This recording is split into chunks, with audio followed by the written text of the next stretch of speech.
Hi friends, welcome back to my channel. இன்னைக்கு நம்ம இந்த வீடியோவில் ஒரு சூப்பரான 20 இங்கிலீஷ் சென்டென்சஸ் புதுசாக லேர்ன் பண்ணிக்க போகிறோங்க. இது எல்லாமே நம்ம டே டு டே லைஃப்பில் பேசக்கூடிய தமிழ் சென்டென்சஸ் தான். இதை எப்படி இங்கிலீஷில் சொல்கிறது அப்படிங்கிறத நம்ம இங்கே பார்க்க போகிறோம். நம்ம எப்போதும் போலவே ஒரு சென்டென்ஸை தமிழில் சொல்லி அதை எப்படி இங்கிலீஷில் சொல்கிறது அப்படிங்கிறத இங்கே பார்க்க போகிறோம். அந்த வகையில் இன்றைக்கி ஒரு சூப்பரான 20 இங்கிலீஷ் சென்டென்சஸ் நம்ம கற்றுக்க போகிறோம். இந்த 20 சென்டென்சஸ் என்னென்ன அப்படிங்கிறத பார்க்குறதுக்கு முன்னாடி நம்ம சேனலை சப்ஸ்கிரைப் பண்ணாதவங்க சப்ஸ்கிரைப் பண்ணிட்டு பக்கத்தில் இருக்கிற பெல் ஐக்கானை கிளிக் பண்ணிக்கோங்க. இப்போ வாங்க வீடியோக்குள்ளே போகலாம். இன்னைக்கு நம்ம பார்க்க போகிற ஃபர்ஸ்ட் சென்டென்ஸ், இது கடினமானது. நம்ம சொல்லுவோம்ல, இது ரொம்ப கஷ்டம், இது ரொம்ப கடினமானது, அந்த மாதிரியெல்லாம் சொல்லுவோம் இல்லையா? இதை எப்படி இங்கிலீஷில் சொல்லலாம்? It is difficult. It is difficult அப்படின்னா இது கடினமானது அப்படின்னு அர்த்தம். நெக்ஸ்ட் ஒன், எனக்கு பசிக்குது. இந்த சென்டென்ஸை நம்ம கண்டிப்பாக எல்லாருமே லைஃப்பில் ஒன் டைமாவது சொல்லியிருப்போம். எனக்கு பசிக்குது கண்டிப்பாக சொல்லுவோம், டெய்லியுமே இதை நம்ம சொல்லுவோம். இதை எப்படி இங்கிலீஷில் சொல்லலாம்? I am hungry. I am hungry அப்படின்னா எனக்கு பசிக்குது அப்படின்னு அர்த்தம். நெக்ஸ்ட் ஒன், எனக்கு நிஜமாவே பசிக்குது. நம்ம சொல்லுவோம் இல்லையா, இப்போ தானே சாப்பிட்ட அதுக்குள்ளேயும் பசிக்குதா அப்படின்னு யாராவது கேட்டாங்கன்னா எனக்கு நிஜமாவே பசிக்குது அப்படின்னு சொல்லுவோம் இல்லையா? எனக்கு நிஜமாவே பசிக்குது. இதை எப்படி இங்கிலீஷில் சொல்லலாம்? I am really hungry. I am really hungry அப்படின்னா எனக்கு நிஜமாவே பசிக்குது அப்படின்னு அர்த்தம். நெக்ஸ்ட் ஒன், நான் தினமும் 6 மணிக்கு எழுந்திருப்பேன். நம்மக்கிட்ட கேட்பாங்கல்ல யாராச்சும், காலைல எத்தனை மணிக்கு எழுந்திருப்பேன் டெய்லியும் அப்படின்னு நம்மக்கிட்ட கேட்டாங்கன்னா நம்ம சொல்லுவோம்ல, நான் டெய்லி 6 மணிக்கு எழுந்திருப்பேன் அப்படின்னு சொல்லுவோம் இல்லையா? இதை நம்ம எப்படி இங்கிலீஷில் சொல்லலாம்? ஐ wake up at 6 o'clock every day. I wake up at 6 o'clock every day.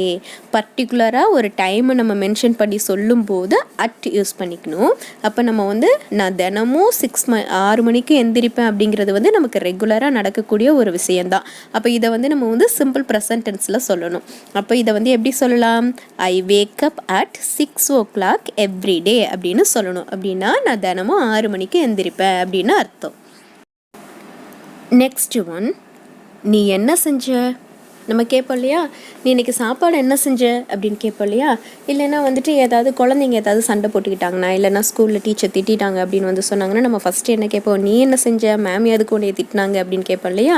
நீ என்ன செஞ்ச அப்படின்னு கேட்போம்ல. இதை எப்படி இங்கிலீஷில் கேட்கலாம்? What did you do. What did you do அப்படின்னா நீ என்ன செஞ்ச அப்படின்னு அர்த்தம். நெக்ஸ்ட் ஒன், நான் நிறைய சாப்பிட்டேன்.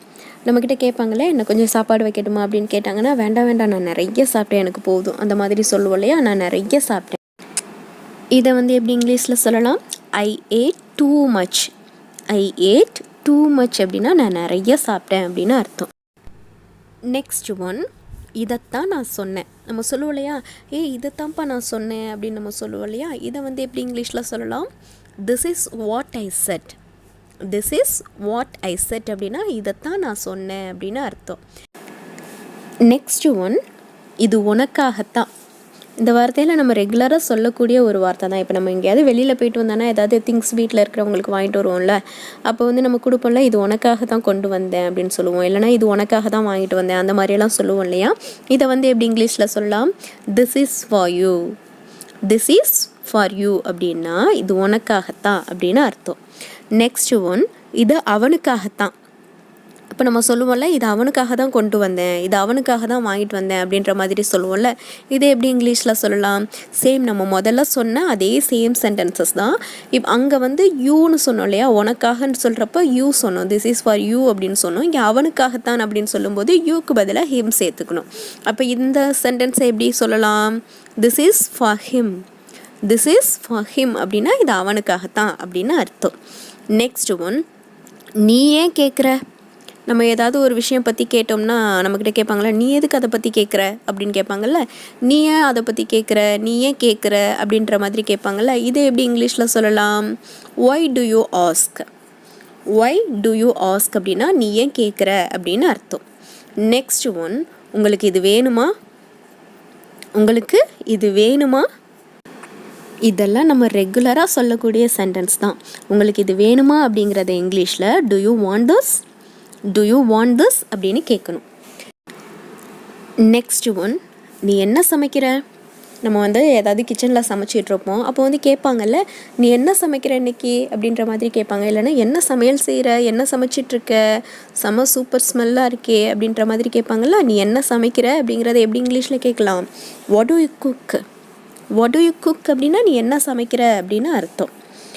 நெக்ஸ்ட் ஒன், நான் அதை மறந்துட்டேன், நான் அதை மறந்து விட்டேன் அப்படிங்கிறத எப்படி இங்கிலீஷில் சொல்லலாம்? ஐ forgot that. I forgot that அப்படின்னா நான் அதை மறந்துட்டேன் அப்படின்னு அர்த்தம். நெக்ஸ்ட் ஒன், நான் வீட்டில் இருந்தேன். நம்ம சொல்லுவோம்ல, இப்போ நம்மக்கிட்ட வந்து யாராவது வந்து நேற்று ஈவினிங் நீங்கள் எங்கே இருந்த, உன்னை ரொம்ப நேரம் தேடிட்டே இருந்தேன், ஆளையே பார்க்க முடியலையே அப்படின்ற மாதிரி கேட்டாங்கன்னா, நேற்று ஈவினிங் நான் வீட்டில் இருந்தேன் அப்படின்ற மாதிரி சொல்லுவோம் இல்லையா? நான் வீட்டில் இருந்தேன் அப்படிங்கிறத எப்படி இங்கிலீஷில் சொல்லலாம்? I was at home. I was at home அப்படின்னா நான் வீட்டில் இருந்தேன் அப்படின்னு அர்த்தம். நெக்ஸ்ட் ஒன், உன் நகங்களை கடிக்காத. நம்ம குழந்தைங்கள்ட்ட எல்லாம் சொல்லுவோம்ல, குழந்தைங்க இப்போ நகம் கடிச்சிட்டு இருந்தாங்கன்னா நம்ம சொல்லுவோம்ல, உன் நகத்தெல்லாம் கடிக்காத, உன் நகங்களை கடிக்காத அப்படின்ற மாதிரி சொல்லுவோம்ல. இதை வந்து எப்படி இங்கிலீஷில் சொல்லலாம்? Don't bite your Niles. Don't bite your Niles அப்படின்னா உன் நகங்களை கடிக்காத அப்படின்னு அர்த்தம். நெக்ஸ்ட் ஒன், என் அம்மா நல்லா சமைப்பாங்க. இந்த சென்டென்ஸ் எல்லாம் கண்டிப்பாக ரெகுலராக வீட்டில் சொல்லக்கூடிய சென்டென்ஸ் தான். எங்கள் அம்மா சூப்பராக சமைப்பாங்க, எங்கள் அம்மா நல்லா சமைப்பாங்க. நம்ம ஃப்ரெண்ட்ஸ்கிட்டே எல்லாம் சொல்லுவோம், இல்லைனா நம்ம ஆஃபீஸ் கொலீக்ஸ்கிட்டே எல்லாம் சொல்லுவோம் இல்லையா, என் அம்மா சூப்பராக சமைப்பாங்க அப்படின்ற மாதிரியெல்லாம் சொல்லுவோம்ல. இதை வந்து எப்படி இங்கிலீஷில் சொல்லலாம்? My mom cooks well.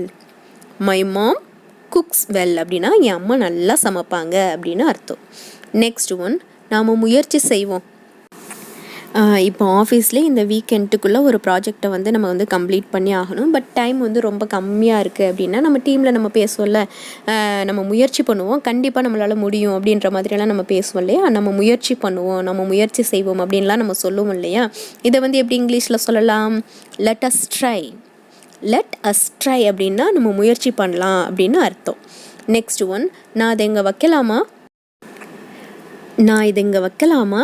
இந்த சென்டென்ஸ் வந்து நம்மலாம் கேட்கக்கூடிய ஒரு சென்டென்ஸ் தான். இப்போ நம்ம எங்கேயாவது ஒரு பஸ் ஸ்டாப்லேயோ இல்லை ஹாஸ்பிட்டல்லையோ நம்ம போகிறோம் அப்படின்னா அங்கே ஒரு சேரில் பக்கத்தில் யாராவது உட்காந்துருப்பாங்க, பக்கத்தில் ஒரு சேர் வந்து சும்மா எம்டியாக இருக்கும். அப்போ நம்ம வந்து கையில் ஒரு பேக் வச்சுருக்கோம்னு வச்சுக்கோங்களேன், நம்ம கேட்போம் இல்லையா, நான் இதை இங்கே வச்சுக்கலாமா அப்படின்ற மாதிரியெல்லாம் கேட்போம் இல்லையா? நான் இதை இங்கே வைக்கலாமா, நான் இதை இங்கே வச்சுக்கலாமா, அந்த மாதிரியெல்லாம் கேட்போம்ல. இதை வந்து எப்படி இங்கிலீஷில் சொல்லலாம்? May I put it here. May I put it here அப்படின்னா நான் இதை அங்கே வைக்கலாமா அப்படின்னு அர்த்தம். நெக்ஸ்ட் ஒன், அவன் ஏன் இங்கே வந்தான். நம்ம கேட்போம்ல, நமக்கு பிடிக்காத யாராவது இங்கே வந்தாங்கன்னா நம்ம வீட்டுக்கோ இல்லை நம்ம ஃப்ரெண்டுக்கிட்ட யார்ட்டையாவது பேசிட்டு இருந்தாங்கன்னா நம்ம சொல்லணும், அவன் எதுக்கு இங்கே வந்தான், அவங்ககிட்ட ஏன் பேசிகிட்டு இருக்க, அந்த மாதிரிலாம் கேட்போம் இல்லையா? அவன் ஏன் இங்கே வந்தான் அப்படிங்கிறத இங்கிலீஷில் why did he come here. Why did he come here அப்படின்னு சொல்லணும். நெக்ஸ்ட் ஒன், நீ ஏன் அங்கே போன. இந்த சென்டென்ஸ்லாம் கண்டிப்பாக வீட்டில் நம்ம யூஸ் பண்ணுற ஒரு சென்டென்ஸ் தான். நீ ஏன் அங்கே போன, இதெல்லாம் வந்து நம்ம குழந்தைங்கக்கிட்டலாம் அதிகமாக யூஸ் பண்ணுவோம். நீ எதுக்கு அங்கே போன அந்த மாதிரியெல்லாம் கேட்போம் இல்லையா? இதை வந்து எப்படி இங்கிலீஷில் கேட்கலாம்? Why did you go there. Why did you go there அப்படின்னா நீ ஏன் அங்கே போன அப்படின்னு அர்த்தம். ஓகே ஃப்ரெண்ட்ஸ், நம்மளோட 20 சென்டென்சஸ் என்னென்ன அப்படிங்கிறத பார்த்தாச்சு. இது எல்லாத்தையுமே நம்ம தமிழில் சொல்லி அதை எப்படி இங்கிலீஷில் சொல்கிறது அப்படிங்கிறத இங்கே பார்த்துருக்கோம். இது எல்லாத்தையுமே நீங்கள் வந்து ரெகுலராக ப்ராக்டிஸ் பண்ணி பாருங்கள். இது எல்லாமே நம்ம வந்து டே டு டே லைஃப்பில் யூஸ் பண்ணக்கூடிய சிம்பிள் சென்டென்சஸாக தான் இருக்குது. இது எல்லாத்தையுமே வந்து நீங்கள் தமிழில் சொல்கிறதுக்கு பதிலாக இங்கிலீஷில் சொல்லி ப்ராக்டிஸ் பண்ணி பாருங்கள். கண்டிப்பாக உங்களாலையும் ஃப்ளூயண்ட்டாக இங்கிலீஷ் பேச முடியும். இப்போ நம்மளோட ஹோம்ஒர்க்குக்கான டைம். நான் இங்கே வந்து ஒரு 5 தமிழ் சென்டென்சஸ் கொடுக்குறேன். அதை அப்படியே நீங்கள் இங்கிலீஷில் கன்வெர்ட் பண்ணி கமெண்ட் பாக்ஸில் பிங்க் பண்ணுங்கள். இன்னைக்கு நம்ம பார்க்க போகிற ஃபர்ஸ்ட் சென்டென்ஸ், அவன் என்ன செஞ்சான். செகண்ட் ஒன், அவன் நிறையா சாப்பிட்டான். தேர்ட் ஒன், இதைத்தான் நான் செஞ்சேன். ஃபோர்த் ஒன், இது அவளுக்காகத்தான். ஃபிஃப்த் ஒன், அவன் ஏன் அதை பற்றி கேட்குறா. அவ ஏன் அதை பற்றி கேட்குறா.